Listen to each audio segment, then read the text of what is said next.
Liam Watt is a mystic adventurer who likes to hang out outside the box, creating all kinds of stuff. He's a father, a friend, a healer, a wordster, and a bit of a fool. Those are his words. Liam Watt.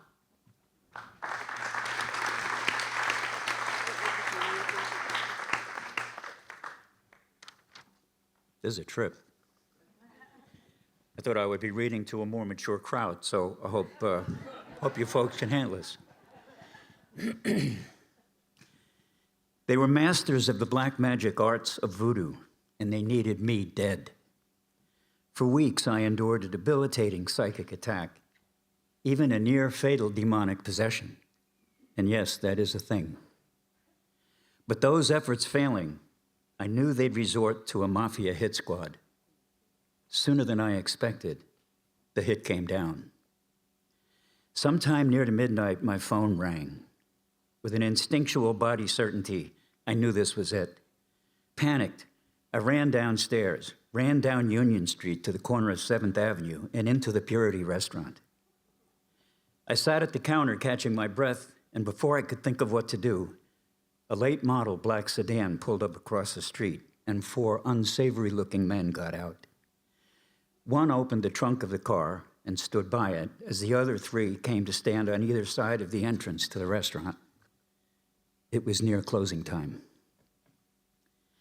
Just then, a cab pulled up into the bus stop in front of the Purity, and the driver came inside. It was Mauro Boccolo, a neighborhood character I'd gone drinking with a couple of times. Without any social amenities, I directly asked Mauro if he could take me to Manhattan. He said in a friendly manner, this was his lunch break, and he just needed to order a sandwich. Mauro, I don't have time for you to get a sandwich. Hesitating with a penetrating gaze, he simply replied, okay.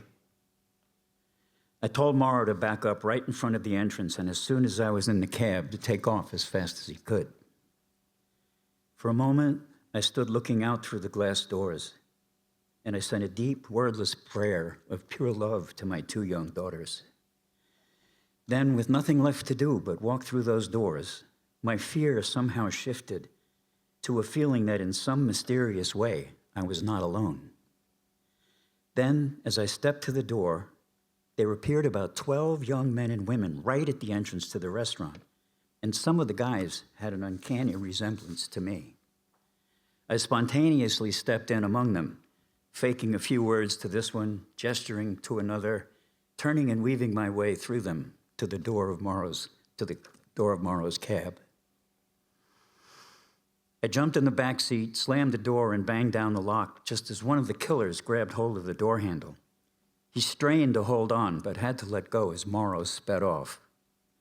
Slouching down, I peered over the back seat to see the 4 men get in their car, make a quick U-turn, and start to come after us. Mauro, there's a car following us. You gotta lose them. No problem, bro. This is my neighborhood. Mauro raced up 7th Avenue, defying all the laws of the natural world. He turned down one-way streets the wrong way. He sped through a red light at 6th Avenue and 9th Street.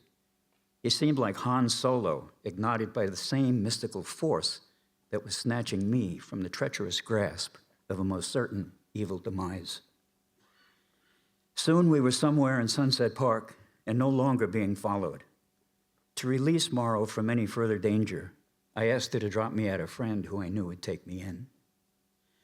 My challenges were far from over, and though it's been many years, I still wonder, who were those 12 people, and where did they come from? And how did Mauro, with his audacious willingness, show up just at that moment? Those answers I may never know, but I saw that in inexplicable ways, God's grace is with us.